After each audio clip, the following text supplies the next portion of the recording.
with more information 1 hour only on Radio. Seru-seru radio buat kamu Sobat Say. Hari ini spesial sekali di hari Selasa karena kita juga punya talk show rutin Sorot Sobat Say. Dan di minggu itu sendiri adalah seorang ibu. Apa mungkin self reward yang bisa lo kasih buat diri lo sendiri juga? Bisa banget Sobat Say. Nah, ngobrolin tentang sosok ibu, ini kita bisa bilang dia tuh sebagai Wonder Woman. Kayaknya nggak ada ya yang nggak bisa dia lakuin. Multitasking sih nggak usah ditanya lagi. Semuanya pasti diupayain, diperjuangin untuk membuat anak-anak sama keluarganya gitu bahagia Sobat Say. Tapi terkadang ada satu sisi yang mungkin sering terlupakan ya oleh seorang ibu. Dia juga sebenarnya jangan sampai tidak bahagia. Nah, ini yang sebenarnya penting banget Sobat Say, karena ibu tuh kan harus menyalakan semangat ya, kebahagiaannya di rumah. Lo bayangin aja kalau dalam rumah seorang ibu itu ternyata lagi nggak happy, ya semuanya juga bakal kikuk gitu ya. Nah, sebaliknya kalau misalnya ibunya lagi bahagia, wah kayaknya nih rumahnya hangat, penuh cinta. Makanya kayaknya seorang ibu tuh menjadi sebuah kunci untuk kebahagiaan keluarga itu sendiri. Nah, untuk menyambut Hari Ibu di tanggal 22 Desember nanti, kita di Talkshow Sorot kali ini akan mengangkat tema tentang ibu berdaya dan bahagia. Dan hari ini Arin senang banget, aku udah kedatangan seorang narasumber yang juga pastinya seorang Wonder Woman. Waduh, pakai sayap nggak ya? Nggak ya. Tapi ternyata walaupun tak bersayap, dia juga tuh adalah seorang Wonder Woman Sobat Say. Untuk keluarganya, untuk orang sekitar juga mungkin. Ada Kak Berlin Fridiari, working mom di sini. Hai Kak Berlin. Halo, selamat sore. Selamat sore Ari, selamat sore Sobat Say semuanya. Wow, sore hari ini kali ini thank you banget ya Kak Berlin udah nyempetin untuk berbagi sama kita di sini di sela-sela kesibukannya yang sangat padat. Yang sebenarnya Sobat Say, Kak Berlin sendiri domisili bukan di Lampung. Jadi ini sebenarnya spesial banget ada di sini. Memang sebuah keberuntungan banget sih buat kita juga bisa untuk sharing ya Kak ya. Jadi kalau misalnya kamu sendiri bingung nih sebenarnya Kak Berlin ini siapa? Nah, kalau Kak Berlin ini kan ingin disebutnya sebagai working mom.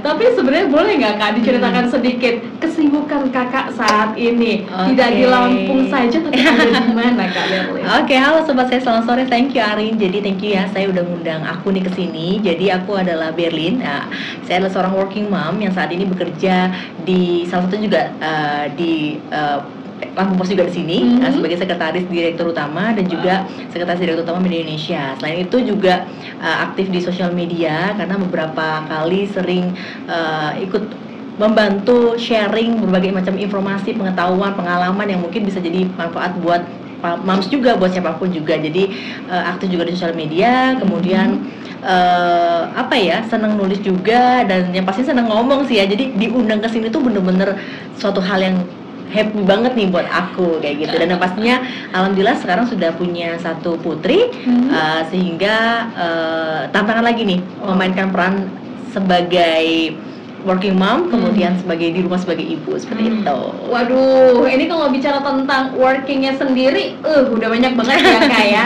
Ibaratnya tuh semuanya bisa dibilang multitasking, yes jelas, dan ternyata banyak banget gitu seorang ibu. Waktu kita mungkin masih menjadi seorang istri gitu kan ya, kita berpusat pada kebahagiaan sang pasangan atau pastinya kita berdua gitu kan ya. Tapi saat kita menjadi seorang ibu, entah kenapa, ini mungkin menurut pemikiran aku gitu kan ya, benar-benar yang kita rasakan adalah all out deh buat anak aku. Tapi terkadang pernah nggak sih Mbak, lu juga ngerasa kayak kadang-kadang kita pengen all out, tapi terkadang kita juga lupa gitu loh untuk sisi bahagianya dari kita sendiri. Oke, nah memainkan peran jadi seorang ibu itu kan suatu anugerah banget yang Allah berikan kepada kita ya. Jadi punya peran baru, punya jabatan baru istilahnya, yang jabatan itu tuh sebenarnya pertanggungjawabannya tuh luar biasa banget tuh ntar di akhirat nanti gitu. Nah, gimana caranya kita bisa memainkan peran itu semaksimal mungkin? Yang pertama adalah satu, merasa bahwa yang kita dapatkan sekarang itu anugerah yang mungkin ada yang merindukan seperti itu. Jadi hal itu yang harus diingat terus, bahwa saat ini itu adalah satu hal yang Tuhan kasih, Allah kasih supaya kita bisa jaga, kemudian itu mungkin adalah hal yang dirindukan sama orang lain gitu yang mungkin saat ini sedang menanti seperti itu. Nah, yang kedua adalah ketika kita dikasih, berarti kita dipercaya untuk bisa menjaganya, mendidiknya sampai istilahnya dititipkan lah seperti itu. Nah itu yang kok jadi berkaca-kaca jadi sedih. Iya Bener deh ini. jadi ibaratnya ketika kita sudah dipercaya berarti kita harus bisa maksimalkan itu. Nah yang ketiga adalah dalam memainkan perannya, kan kita hidup cuma sekali ini. Jadi dalam memainkan peran ini kenapa enggak kita memainkan dengan semaksimal mungkin dan sehappy mungkin gitu. Kenapa? Karena ketika kita menjalani dengan happy, kalau kamu capek tapi happy, berarti kamu sudah berada di jalur yang tepat. Nah sama seperti konsepnya adalah ketika kita menjadi seorang ibu, harus happy dulu. Karena ibu yang happy akan menghasilkan anak yang happy. Anak nggak butuh ibu yang sempurna, anak nggak butuh ibu yang pinter masak banget, pinter dandan banget misalkan, atau pinter semuanya, tapi anak tuh butuh ibu yang happy supaya dia juga bisa happy juga seperti itu. Jadi yang paling utama sih sebenarnya sih memang kitanya harus happy dulu ya gitu.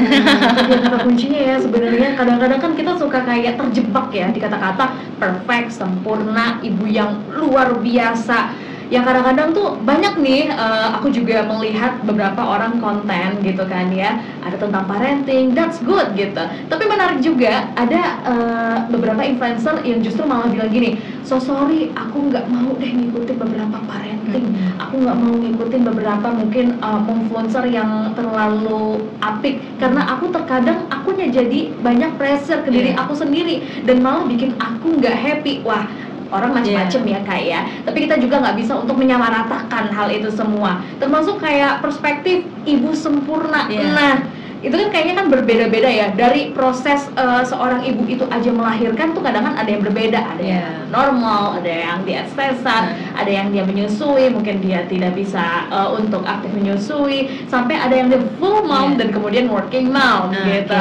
Nah kita sharing-sharing juga kan tentang hal itu. Nah kalau dari sisi Mbak Berlin sendiri gitu kan ya, apakah memang dalam prosesnya pernah nggak sih Mbak itu ngerasa kayak terpressure dengan beberapa standarisasi tadi, atau mungkin justru Mbak punya pegangan yang membuat oke, aku udah bisa untuk mengatasi hal itu? Oke, pasti ya, namanya ibu baru ya, kita ibu baru pasti banyak banget referensi yang kita masukin semua sampai akhirnya ada yang namanya tsunami informasi. Jadi tsunami bukan lagi banjir. Kita kebanyakan informasi yang mungkin kita terlalu dalam waktu singkat, kemudian kita banyak masukinnya sehingga kita bingung mau milih yang mana, atau mungkin banyak masukan-masukan dari orang lain yang memang ada juga tipe yang sangat memikirkan pendapat orang lain, termasuk aku juga adalah orang yang mungkin sedikit memikirkan pendapat orang lain. Tapi akhirnya di momen yang kayak setiap anak tuh punya preference beda-beda gitu kan. Satu anak dengan anak yang lain punya kecenderungan yang berbeda-beda. Tidak ada istilahnya ilmu parenting yang ideal, karena itu akan disesuaikan lagi dengan keluarga masing-masing, pasangan masing-masing, karakter masing-masing. Tapi segala macam ilmu keparentingan itu harus didasari dengan ilmu sains, sehingga apa yang kita lakukan itu sudah memang terbukti, teruji secara sainsnya. Misalkan kayak do and dance-nya itu memang kita sebagai seorang ibu, apalagi dengan teknologi sosial media yang sudah sangat maju, kita harus lebih belajar sedikit deh, ayo deh untuk belajar untuk bisa make sure lagi hoax yang memang harus dilakukan apa tidak dilakukan. Kemudian ikut sedikit lah kita ke sainsnya lah gitu. Kalau misalkan memang anak sudah boleh makan di usia berapa, sudah itu kan ada ilmu sainsnya yang memang sudah teruji. Setuju. Yang dari tahun ke tahun, dari zaman ke zaman. Nah itu seperti itu lah, contoh-contohnya hal seperti itu. Dan memang sekali lagi balik lagi ke kita yang tahu pasangan kita seperti apa. Kalau pasangannya panikan, kitanya panikan, kemudian kita menerapkan sistem yang misalkan BLW yang anaknya kalau dan dikit langsung panik, itu kayaknya nggak bisa disesuaikan seperti itu. Tapi kalau ketika kita punya pasangan yang tenang, kita juga tenang, kita percaya bahwa anak kita mampu untuk melakukan itu, dia misalnya dengan konsep makanan yang seperti apa, kita pasti akan jauh lebih. Jadi kita yang paling tahu bagaimana pasangan kita, suami kita, istri kita, kemudian bagaimana anak kita, seperti itu. Jadi emang karakternya itu adalah balik lagi ke masing-masing ini ya. Dan ketika dua orang ayah dan ibu itu berasal dari dua pendidikan karakter berbeda, disatukan aja itu udah effort ya. Ditambah kita mendapat lagi orang lain seperti itu. Bener lagi. Jadi kalau misalnya aku kayak compare gitu kan ke kehidupan aku, kok jadi sharing ya kita ya. Iya juga, bener. Kalau misalnya sang ayahnya panikan, si ibunya panikan, kasihan ya si anaknya ya kan, dia jadi malah bingung, jadi ikut kelihatan gitu kan. Gimana nih emak bapak gue sama-sama panik gitu kan, gue juga gimana, atau mungkin malah anaknya jadi tambah rungsing gitu kan ya. Tapi memang kalau misalnya seorang Kak Berlin sendiri dapetin ilmu parenting nih, biasanya gimana sih caranya Kak?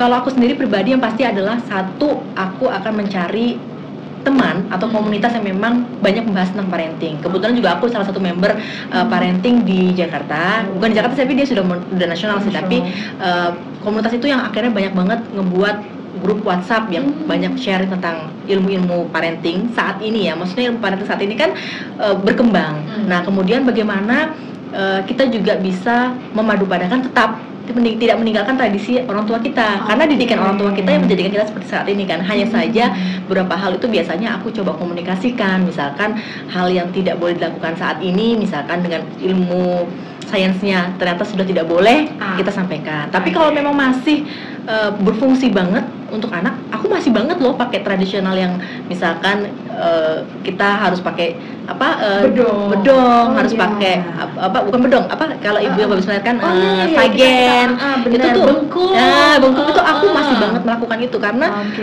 ternyata memang ada manfaatnya, memang ada ilmunya juga ada gitu. Nah, itu masih melakukan. Tapi beberapa hal yang memang sekiranya sudah berkembang saat ini disesuaikan dengan anak, biasanya dikomunikasikan. Jadi satu, parenting community, yang kedua adalah berteman dengan yang sesama teman ibu-ibu yang mungkin bisa memberikan vibe positif. Yang ketiga adalah banyak-banyak baca dan juga sosial media tadi ya. Sosial media itu benar-benar dimanfaatkan untuk banyak sharing. Ketika kita banyak lihat juga apa yang di-sharingin sama yang lainnya. Tapi yang tadi kita yang bisa memilah kapan bisa menerima itu tidak, sehingga tidak menjadi tsunami informasi. Setuju sih, karena kan kita juga nggak bisa untuk kontrol semua orang buat ngomong apa ke kita kan. Kayak ya semua orang juga punya mungkin mereka udah ada keinginan juga untuk mungkin sharing sama kita atau ngomong sama kita. Tapi masa kita mau stop, lu nggak usah ngomong kayak gitu kan, kayak nggak mungkin ya Kak ya. Kembali lagi kita hanya kali ya. Nah tentunya nih dengan kesamaan profesi kita saat ini ya, siapa tahu nantinya tentunya teman-teman kita yang lagi dengerin juga ngerasa relate juga nih. Kemudian dengan Kak Berlin juga sebagai working mom gitu kan ya. Nah banyak banget yang ngerasa, wah gimana sih kalau seorang ibu itu baiknya sih melihat tumbuh kembang anak dari buka mata sampai menutup mata gitu kan dalam seharinya gitu. Nah tapi kalau misalnya nih terkadang kita ya banyaklah menerima mungkin kata-kata seperti itu. Gimana seorang Kak Berlin sendiri justru untuk ya tapi kan kita punya peran lain juga gitu kan. Gimana cara Kakak sendiri? Oke, tantangan sebagai working mom adalah bagaimana bisa satu bersikap tetap profesional dalam kondisi apapun. Mungkin dalam kondisi anak sehat, anak happy kita sangat-sangat bisa. Tapi ketika anak sudah mulai misalkan sakit, kemudian dalam kondisi dia mungkin sedang sedih, itu mulai nih kita yang di kantor tapi raganya doang nih, tapi dalamnya pikirnya semua di rumah gitu, atau mikirin rumah. Itu menjadi tantangan sendiri, dan itu juga mungkin menjadi tantangan teman-teman working mom di sana. Nah, gimana sih cara maksudnya memainkan peran semaksimal mungkin. Yang pertama adalah kalau dari aku pribadi sih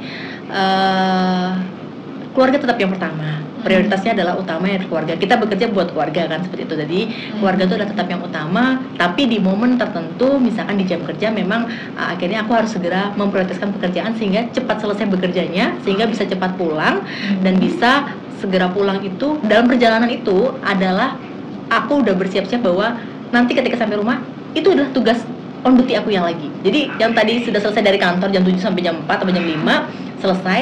Nah, jam 7 malam lagi nih misalkan sampai itu adalah on duty yang kedua, job yang kedua. Dan ini adalah main jobnya. Kita harus bersiap-siap. Nah, yang pertama adalah menyiapkan mental dulu kan, berarti sampai rumah kita harus beberes dulu.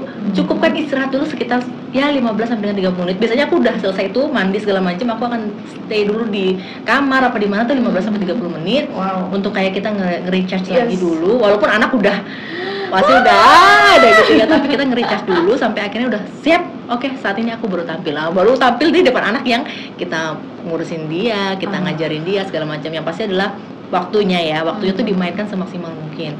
Kemudian weekend juga kalau bisa dimaksimalkan untuk bersama. Dan biasanya anak tuh sudah tahu, anak-anak working mom itu adalah sudah tahu kalau Jumat Sabtu Minggu adalah mungkin harinya dia seperti itu. Jadi dimaksimalkan berkegiatan. Kalaupun ada kegiatan yang harus mengambil waktu weekend, biasanya aku akan bawa itu karena tanggung jawab ya. Jadi aku akan bawa sehingga Sabtu Minggu aku nggak hilang seperti itu. Jadi terus menyiapkan, kalau saya sih menyiapkan permainan-permainan yang memang bisa saya lakukan di Sabtu Minggu gitu.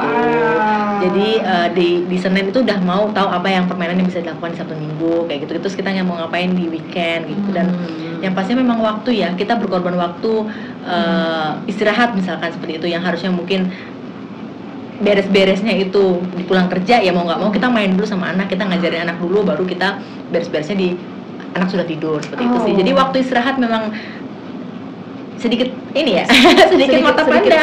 Iya. Cuman memang mungkin itu tadi ya, kita kan memainkan perannya banyak, sehingga banyak juga waktu yang perlu untuk kita strategikan supaya semuanya juga berjalan dengan lancar. Tapi nggak bisa, aku nggak tahu ya, sampai sekarang ini aku sedang memahami bahwa apakah ada sih yang misalkan sesempurna itu gitu, karena kayaknya sih susah ya. Tapi kadang-kadang juga gini sih Kak, kadang-kadang kalau kita juga ngeliatin sebuah karya seni yang terlalu kayak mungkin garisnya itu tuh lurus banget, mungkin kan kita juga kayak indahnya beda gitu kan dengan sesuatu hal yang mungkin seninya dia dengan caranya sendiri. Mungkin itu tadi kita nggak bisa untuk melihat sebuah hal yang perfect itu harus yang straight begini, tapi dengan cara kita sendiri juga. Gitu, jadi sampai sekarang saya masih ada nggak sih masih kita ada nggak sih yang sangat perfect banget yang istilahnya mungkin ada ya, mungkin cuman. Dan ketika dia ada, dia pasti akan mengorbankan, ada yang dikorbankan. Misalkan ibu yang perfect dalam rumah, bersihin rumah, ibu yang perfect dalam masak, ibu yang perfect dalam ngurusin anak, suami. Yang dia dikorbankan adalah pasti waktu tidur. Gak ada ibu yang seperti itu tidurnya 6 jam, tidak ada. Nah, sedangkan mungkin kita masih memilih untuk bisa tidur cukup, masih memilih untuk bisa makan enak, tapi tidak masak, masih memilih untuk tidak rumah berantakan. Nah, itu menurut aku adalah ada beberapa hal yang dikorbankan dan itu pilihan sih. Boleh banget dong seseorang ibu itu memilih gitu kan ya, kenapa tidak gitu kan, selama ada sebuah pilihan-pilihan itu tadi gitu. Nah, nanti kita bakal ngobrolin lagi Sobat Say, makin asik aja ya. Sabar sejenak kalau misalnya kamu juga ngerasa kayak aku juga pengen ikutan nanya, boleh Sobat Say, kamu langsung DM aja Instagram kita Sobat Say di Say 100 FM. Nanti kita balik lagi ya kalian lihat di sini aja Sobat Say. Sekarang penting memang ibu itu harus bahagia. Salah satunya adalah kita berusaha banget untuk menjaga kesehatan mental kita. Ini kayaknya sebuah hal yang lagi happening banget ya untuk dibahas gitu kan. Semua orang bicara tentang kesehatan mental gitu kan, tak terkecuali juga pastinya buat seorang ibu, karena mohon maaf gitu kan, banyak banget juga kasus-kasus, apalagi kan seorang ibu juga banyak banget gitu kan yang bahkan setelah dia melahirkan keluarga atau mungkin teman-teman terdekat. Tapi yang paling penting Sobat Say, memang kebahagiaan itu kita sendiri sih yang harus menciptakan. Iya, bener banget. Jadi kalau ngomongin soal itu memang bener-bener mental health tadi ya, kita sebagai seorang ibu tuh bener-bener harus ngejaga pola pikiran kita sih. Satu, jangan terlalu terbawa arus isu yang misalkan saat itu lagi trennya apa, kemudian kita mencoba memaksakan anak kita sebagai kita, itu akan jadi, kita akan susah gitu kan. Kemudian yang kedua adalah itu kebahagiaan itu kita yang menciptakan sih. Bagaimana kita satu menjaga pola pikiran kita. Ya walaupun Aquarius overthinking ya, tapi tetap harus tidak terlalu overthinking seperti itu. Kemudian lakukan apa yang kita senang. Seorang ibu itu kalau lagi ngupas mangga, boleh lo makan mangganya lo.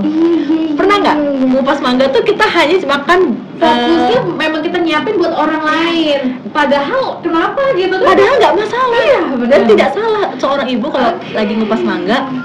Kamu boleh makan kok mangganya kok, kamu bukan tidak hanya makan bijinya aja gitu. Kamu masih boleh kok makan mangga satu kok buat kamu. Jangan merasa bersalah dan jangan merasa itu suatu hal yang salah gitu. Itu aku sempat baca itu sih. Jadi ketika kita ngupas mangga kan kita kadang-kadang suka mendahulukan orang-orang di rumah, sehingga kita makan bijinya aja. Padahal kita makan dagingnya boleh kok.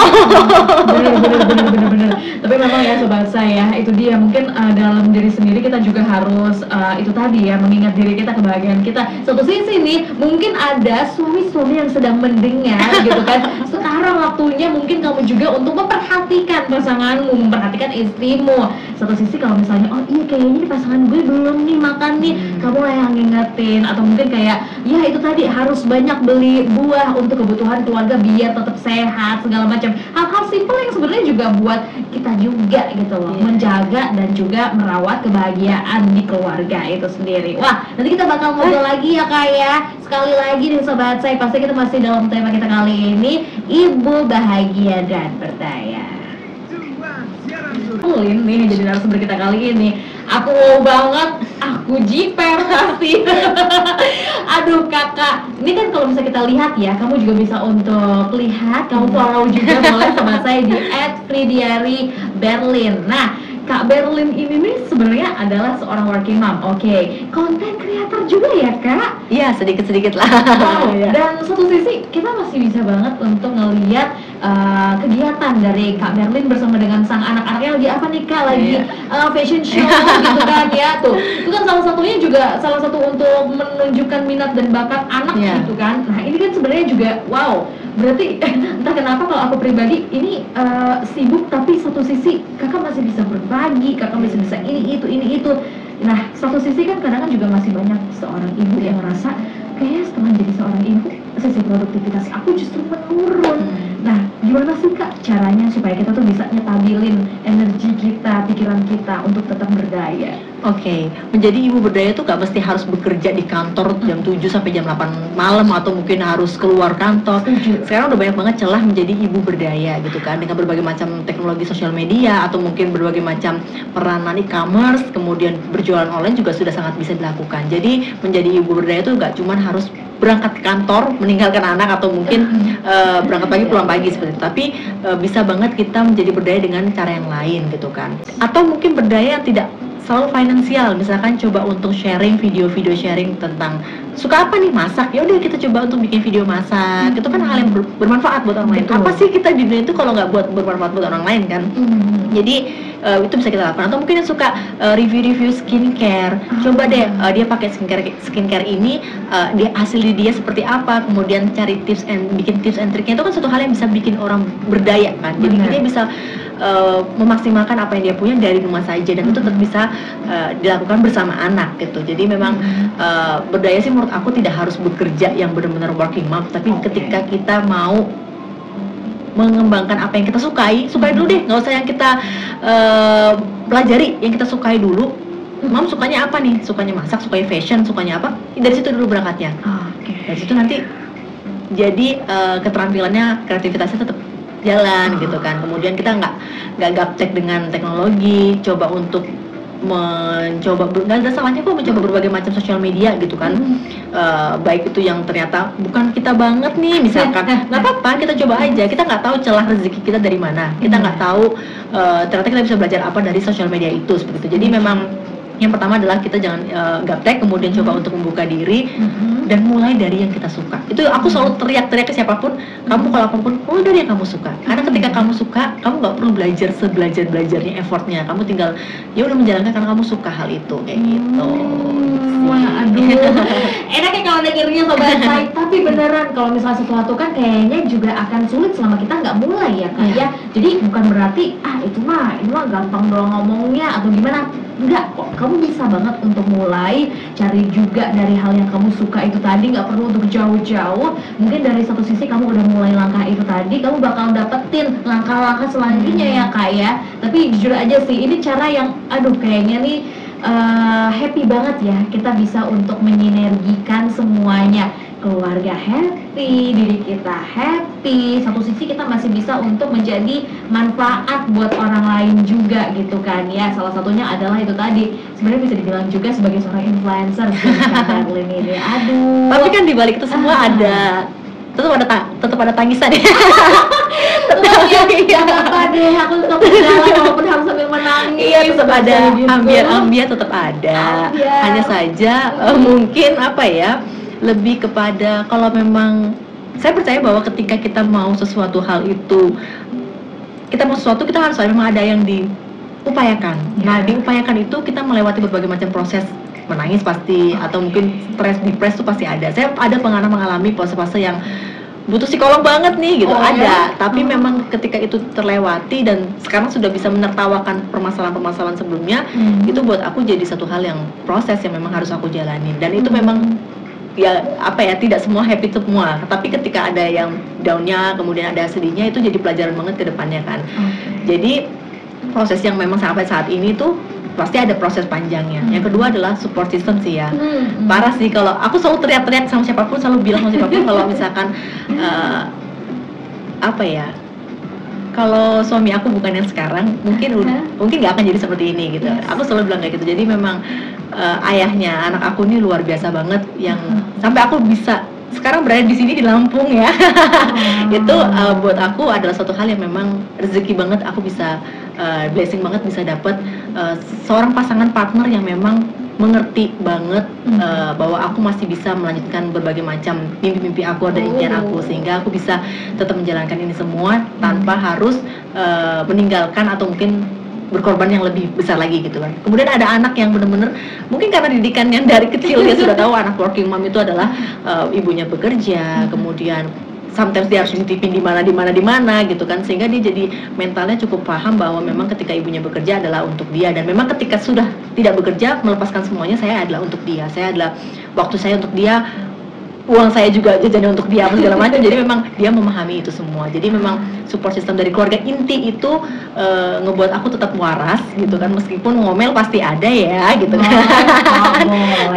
Kemudian yang kedua adalah keluarga besar juga alhamdulillahnya tidak terlalu mengintervensi yang hal-hal yang, dan selalu support gitu. Jadi support sistemnya tuh cukup baik. Kalaupun memang ada support system yang tidak baik, I'm sorry to say, aku akan meninggalkan itu, karena buat aku dengan kondisi aku yang sekarang ini, menjadi seorang karyawan, menjadi seorang istri, jadi ibu, jadi kemudian jadi berperan sebagai yang lainnya, itu udah nggak ada waktu lagi untuk memikirkan hal-hal yang memang membuat vibes negatif buat aku. Jadi kalau memang ada yang negatif, vibe negatif, atau mungkin ada hal-hal yang negatif, biasanya aku akan aku banyak hal yang harus aku kerjakan. Jadi memang dan mungkin kalaupun tapi memang tidak ada, beberapa orang mungkin punya support system yang tidak support misalkan gitu, itu juga bisa menjadi bagian apa ya, teman-teman di sini, semua di sini misalkan dalam kondisi saat ini support systemnya tidak bagus, coba untuk menciptakan support system yang bagus di tempat lain gitu. Misalkan kayak mencoba memberikan pengertian, misalkan ya keluarga inti dulu nih, misalkan tidak support,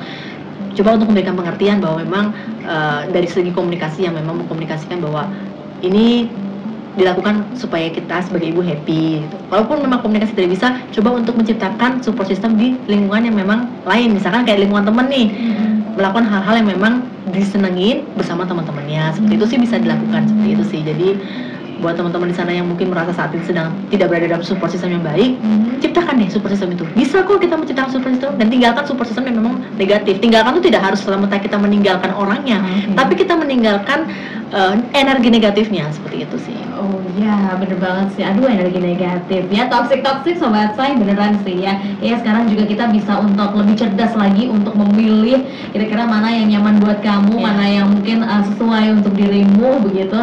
Dan juga satu sisi itu tadi, kita penting banget untuk membuat diri kita bahagia, baru kita bisa untuk membangun keluarga kita yang bahagia. Oke, mungkin ini terakhir Kak Berlin, pesan yang ingin Kak Berlin sampaikan kepada sobat saya yang sekarang mungkin memang sudah menjadi seorang ibu atau nantinya akan menjadi seorang ibu. Kita belajar sama-sama tentunya untuk menjadi ibu yang bahagia dan berdaya. Oke, jadi seorang ibu itu buat sobat saya semua di sini, menjadi seorang ibu itu adalah suatu hal yang memang kita berarti ditunjuk sama Allah, ditunjuk sama Tuhan untuk bisa dipercaya mengemban tugas yang tanggung jawabnya tuh dunia akhirat gitu. Nah, dengan tanggung jawab dunia akhirat ini kita punya tanggung jawab yang harus kita maksimalkan.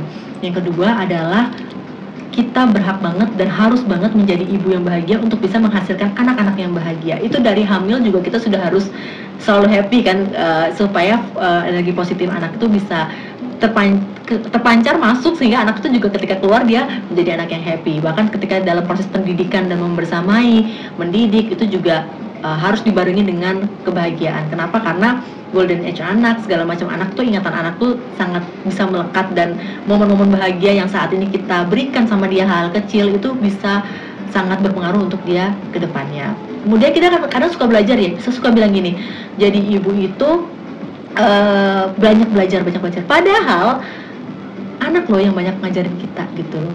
Dan dari semua makhluk di dunia ini yang paling bisa menerima kita itu anak kita doang gitu. Jadi kadang-kadang tuh kadang suka sedih ya, suka masih ngomelin, padahal orang yang paling menerima, even suami kita sendiri yang sudah bertahun-tahun sama kita, paling menerima itu adalah anak kita, karena dia tidak punya pilihan untuk bisa memilih.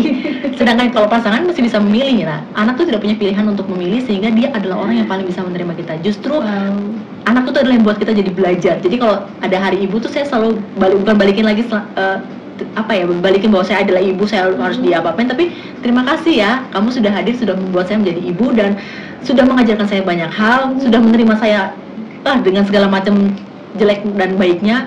Kamu yang bisa menerima saya. Itu anak saya seperti itu. Jadi di sini untuk hari ibu memang balik lagi, kalau untuk kita ke ibu kita pasti luar biasa ya, segala macam pengorbanan, dan mungkin didikannya sampai kita saat ini itu jadi benar-benar jadi ladang pahala ibu kita masing-masing. Tapi untuk kita sendiri pribadi harus banget jadi ibu yang bahagia. Gimana anak kita mau bahagia kalau kita tidak jadi ibu bahagia? Caranya gimana? Makan enak, lakukan hal yang enak, lakukan hal yang bahagia, lakukan semua yang kamu mau, tapi tetap dalam role koridor bahwa kita sama ibu memang harus tetap berkewajiban. Ada do and dance-nya, tapi lakukan semua yang kamu happy gitu. Aduh, melo amat ya akhir-akhir. Jadi berkaca-kaca aku, ya ampun. Tapi beneran sih sahabat saya, kalau kita ngobrolin tentang seorang ibu ya kan ya, dengan 1, 2, 3 2, 3 2, 3 2